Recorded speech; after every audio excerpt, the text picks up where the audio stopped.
second attempt to try to repeal Obamacare. And it looks like right now that 21 Republicans have said they would vote no on the revised GOP healthcare bill. Only 23 votes are required to kill the bill. And it looks like things are not going that well for this right now. And we can see that no matter what they do to this existing bill that they keep bringing up, they need to completely rewrite it and make it a benefit to the people and leave the insurance companies pretty much out of it and make sure that each part of it benefits the people, because this is what we are looking for. We're not looking for a rewrite of Obamacare. We're not looking for a rewrite and a couple of amendments on it. We're looking for something that is easy to understand, something that will benefit us, that will give us health insurance, and where the premiums are not so high that we have to sell our left leg to afford it. And we can see right now that people out there, they believe that Obamacare is too high, and they know they can't afford it, and they rather take a penalty instead of having insurance. And we don't want a penalty. There's no reason to have it, because if you give something that's beneficial to the people, you don't have to penalize them for not doing something. The only reason you penalize someone for not taking something, because it sucks. That's why. Because you need to force them into it. Now, there's a huge controversy with Flynn right now. And the White House, they've admitted that no other vetting was needed for former National Security Advisor Michael Flynn beyond the background check that was conducted by the Obama administration. And basically, they just shift all responsibility for the ongoing scandal to the previous president. Now, they are saying that Flynn filled out the government standard form SF-86 to renew his security clearance in January of 2016, a month after he gave a speech in Moscow at an international conference hosted by RT. Even though he was no longer a government employee, Flynn was able to maintain his active clearance because he was the former director of the Defense Intelligence Agency, the DIA. Now, General Flynn was a career military officer who maintained a high-level security clearance throughout his career in the military. His clearance was last reissued by the Obama administration in 2016 with full knowledge of his activities that occurred in 2015. And this is coming from Spicer. Both Spicer and Flynn's attorney have said that the Pentagon knew of Flynn's visit to Russia. And the DIA's letter actually confirms that the DOD was fully aware of the trip. And this is coming from his lawyer, Robert Kellner. And we can see that, are they just blowing this all out of proportion? It's starting to feel that way right now. And it feels like they're just continually pushing the idea of Russian collusion, and they need something. And it looks like they're continually pushing for this. Now, Trump is going to order a review of the federal overreach in education. He signed an executive order on April 26th that is basically aimed at curtailing unlawful federal meddling in K through 12 education across America. Maybe that's Common Core. And basically what he's looking at right now is to restore the proper division of power under the Constitution between the federal government and the states, and to further the goals of and to ensure strict compliance with statutes that prohibit federal interference with the state and local control over education. Now, he's ordering a review right now, and he's ordering quite a number of reviews and looking into many different things. He's looking at all the different national monuments and all the land that Clinton, Bush, Obama designated. And I believe there's a reason for all of this, and we're going to discuss that a little bit later. Trump also was giving a speech to the NRA, and he said, "You came through for me, I'm going to come through for you." He said, "We have news that you've been waiting for a long time. The 8-year assault on your Second Amendment freedoms has come to a crashing end.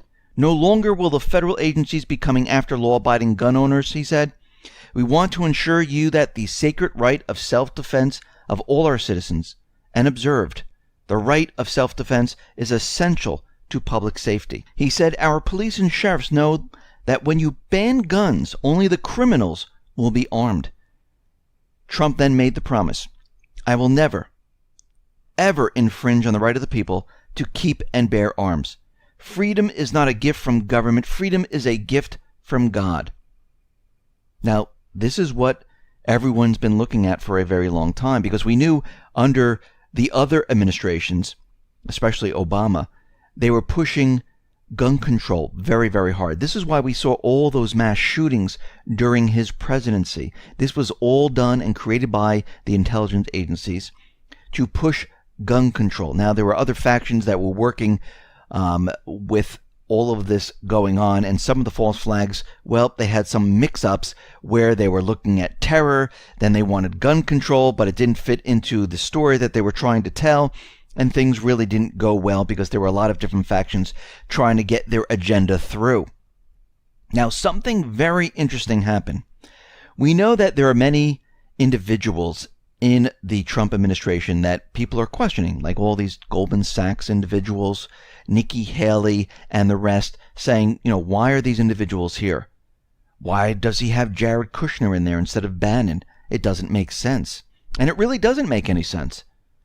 Why would he do this? And this is why people are saying he's part of the deep state. He's part of it. He's in the swamp, and he's dealing for the swamp. But then Trump came out and said something very interesting today. He decided to put a leash on Nikki Haley. Every comment that she's going to make, she needs to clear it with the State Department first. Now, this is a very interesting turn of events. And why is he doing this right now? We can see that there are certain aspects where Trump is looking like he's part of the deep state. And then there's other aspects where we're looking at his actions and what he's doing, and those actions, how they move into other actions where he's not part of the deep state. And people are very confused. Some people have already made up their mind. He's part of the deep state. I don't want to hear anything else. And we're going to go over that a little bit later in this report. Now, WikiLeaks, they came out with a revelation that the CIA has this tool which is a Snowden stopper. And it's supposed to basically track those people who are taking information without permission. And this is the latest installment of Vault 7. And they're saying this new project, which is known as Scribbles, it's also known as the Snowden Stopper. It's a piece of software that purportedly designed to allow the embedding of web beacon tags into documents likely to be stolen. Now, the web beacon tags are apparently able to collect information about an end user of a document and relay that information back to the beacon's creator without being detected. Now, Scribbles is intended for offline preprocessing of Microsoft Office documents. For reasons of operational security for user guide demands that Scribbles executables, parameter files, receipts, and log files should not be installed on target machine nor left in location where it might be collected by an adversary. Now, Scribbles, in the user guide, it explains how the tool generates a random watermark for each document. It then inserts the watermark into the document, saves all of such processed documents in an output file and directory, and creates a log file which identifies the watermarks inserted into each document. Now, Scribbles can watermark multiple documents in one batch and is designed to watermark several groups of documents. Now, the methods of tracking have historically been developed for our protection, but have evolved to become used to track us without our knowledge. Now, web beacons typically go unnoticed. A TANA file is loaded as part of the web page. Once this file is accessed, it records unique information about you, such like your IP address and other information that it collects from other sources, and it sends it back to the creator. The only problem with this, it only works with Microsoft Office products. So if you use other type of Office products like OpenOffice or LibreOffice, it doesn't work. Your cover is blown because it displays the watermark.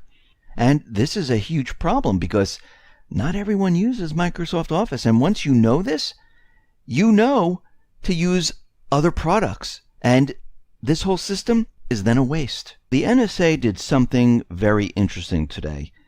And we see from Charlie Savage at the New York Times, he's saying that he has a major scoop that the NSA has halted about email collections. Now, why is this important? Well, in the past, under Section 702 of the FISA Amendment Act, the NSA can collect info on approved foreign targets, but here's where it got kind of sketchy. They could collect the communication to them or from them, which most people would expect, but also they could collect any communication about them. And there have been pushes over the past few years to limit the collection to no longer include about communications, but those had been really unsuccessful up until this point. And for an unclear reason, the NSA has stopped doing that. Now, is this an NSA mop-up operation? Is this something where they're saying, okay, we better stop doing this, let's start cleaning house right now?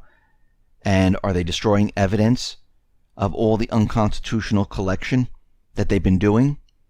It could be, because we can see that very strange things are happening right now. And I think we're going to see even stranger things as we move forward. And things are going to become very, very confused.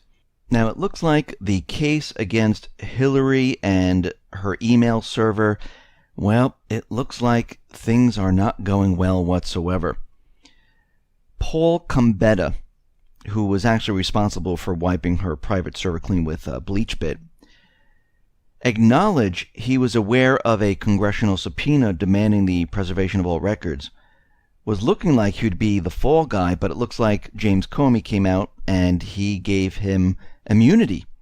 And we can see right now that nothing actually happened to him. But Platte River Network CEO Treve Suazo, well, he was not offered such a deal. And after obstructing an investigation led by Representative Lamar Smith of the House Science, Space, and Technology Committee for the better part of the year, he has just been referred to the Department of Justice for prosecution.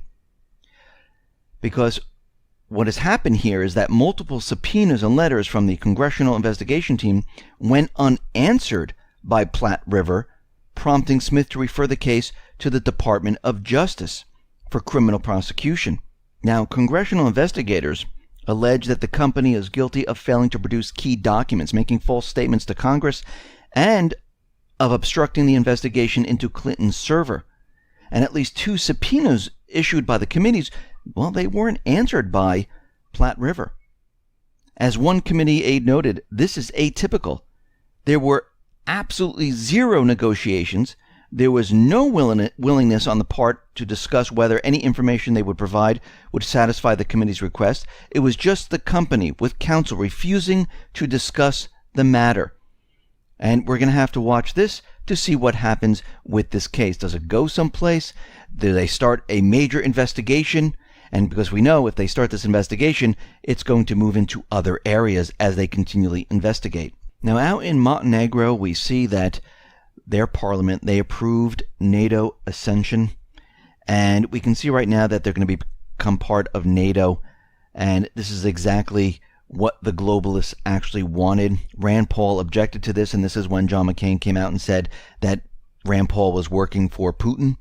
And we can see right now that that was not true whatsoever. They were just pushing their agenda, and they will say anything that they need to say to get what they want. And it looks like they got this. Now, the Afghan Taliban, they declare that they're going to have a spring offensive. They are waiting for the weather to get better, and we'll have to see what happens in Afghanistan. We see Kiev right now. They're going to begin army exercises on the border with Crimea. And right now, we see that Trump said something very interesting about South Korea. And they're saying that South Korea Trade and Defense Ministries, well, they need to pay for the THAAD missile system, and that cost about $1 billion. And the South Korean government quickly refuted Trump's call for them to pay the $1 billion for the THAAD missile defense system. They said they had an agreement with Obama that they didn't have to pay a dime, and this was done by the previous president, and we're not paying for it. And it looks like Trump is threatening to terminate trade deals with South Korea, saying that these trade deals were made by Hillary Clinton. They're absolutely awful, and we shouldn't be trading with them. Now, Trump was out there saying that there's a chance of a major conflict with North Korea. And Trump said something very interesting when Reuters asked him this question. Do you think Kim Jong-un is rational? And Trump said, he's 27 years old. His father dies, took over a regime. So say what you want, but that is not easy, especially at that age. I'm not giving him credit or not giving him credit. I'm just saying that that's a very hard thing to do. As to whether or not he's rational, I have no opinion on it. I hope he is rational. And he said, we love to solve things diplomatically, but it's very difficult. He says, I have established a very good personal relationship with President Xi, and I believe he's trying very hard to resolve this situation. Now, after weeks of speculation that the U.S. was going to attack North Korea, and Tillerson was out there, Pence was out there, Nikki Haley was just going off the handle saying that we're attacking, it looks like Secretary of State Rex Tillerson, well, he started to pull back on this, saying that, well, maybe we're not going to attack so soon, saying that the U.S. is willing to be patient and will not strike so long as the threat is considered manageable. And Rex Tillerson was in front of the UN, and he is calling for sanctions against North Korea. Now, we'll have to see how this, unfolds. Many people are saying that we're going to war right away. And we know that Trump called the Senate in to the White House, which was unheard of, and spoke to them for 14 minutes. Actually, he was in there for a little bit, let his security advisors speak to them, and nothing was really accomplished there. Actually, they were going to try to work this out diplomatically. And we can see maybe there's a big rush by the deep state to get this war started, because we know on May 9th, South Korea, well, they're going to elect a new president. Remember, their former president, that president was removed because of criminal activities. And now there's a new president, Moon Jae-in. I don't know if I pronounced that correctly. And this new individual, who is the front runner right now, would like to talk to North Korea and maybe sit down and have a peaceful discussion, a dialogue with North Korea. Now, the deep state, they don't want a dialogue. They want war. And this might be why they're pushing so hard. Because we will have to see what happens if this individual gets elected on May 9th, unless we go to war before that period of time. We'll have to see what happens at that point. Now, Trump did something very interesting that has to do with our troops in Iraq and Syria. We know that Obama, well, he kind of hid how many troops we had in Iraq and Syria. They used temporary troops. And it looks like Trump right now is promising that the White House will no longer obscure Iraq and Syria troop deployments. And he's saying that the Obama administration did not honestly report how many U.S. boots were on the ground. And we know that there was an agreement between Iraq and the United States where there was about 4,500 troops that were supposed to be there permanently. And the temporary troops, well, they just didn't count them. They had no expiration date, so they weren't really counted in this. And we know there's a lot of temporary troops. Well, this is all about to change, because what they want to do is they want reporting to Congress now. Now, Congress really didn't get the report before. They really didn't know what was going on. And now Trump wants the Pentagon to report to Congress and have complete transparency about what is going on. Now, we'll have to see how this actually turns out, and we'll watch this very carefully. Now, Assad came out and said something very interesting, where he said that Trump is part of the deep state. Now, what's very interesting about this statement is that he never said this about Obama. Why now did he come out and say Trump is part of the deep state? Certain things are not making sense with everything that is going on here.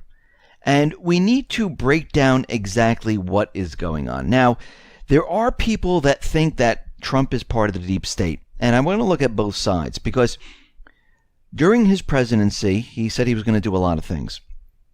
And after he was president, he came out like a racehorse, signed a lot of executive orders. And everyone thought, wow, he's really doing it. He's saying the news is fake. He's out there doing things, going to repeal Obamacare. And then things started to change. He got rid of Bannon. People were surprised. What do you mean he got rid of Bannon? Wasn't he his right-hand man? And then all of a sudden, Jared Kushner took his place. Connections with Netanyahu, with Israel. People saying, he's now talking to Trump. He's in his ear, giving him instructions. And then they said Ivanka, his daughter, both of them together are going to be telling Trump what to do. And it looks like they are part of the deep state. Jared is part of the deep state.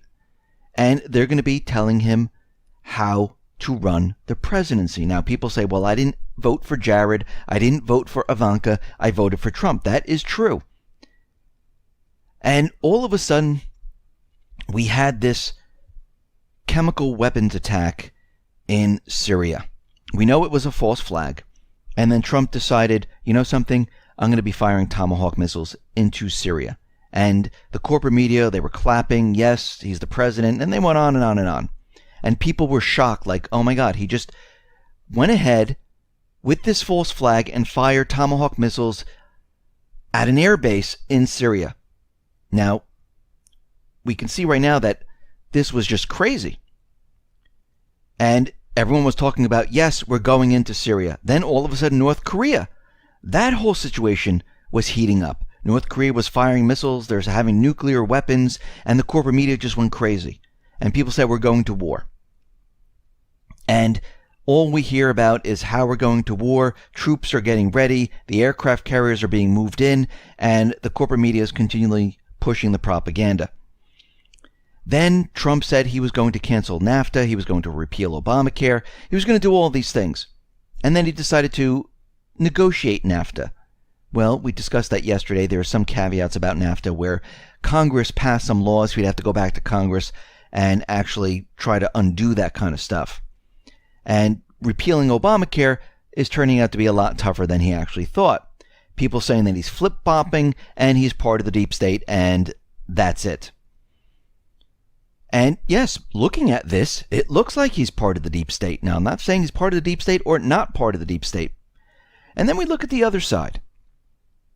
And we can see that he got into the White House. He started working very hard, pushed a lot of executive orders out there, called the corporate media fake news, very fake news, called him out on a lot of things, said Obama was spying on him. He said a lot of things that people thought he was crazy that are turning out to be true.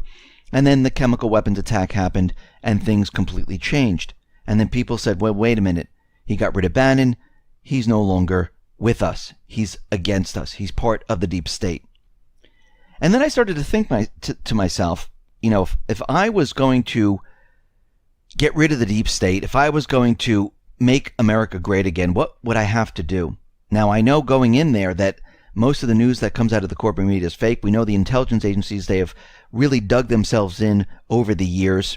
And I know that I've been trying since the beginning to go down the path of saying this is what's true and this is what's not true. And it really wasn't working out because the corporate media, the deep state, they were so intertwined into the system that it's completely impossible. And also we have to include the central bank in this, of course.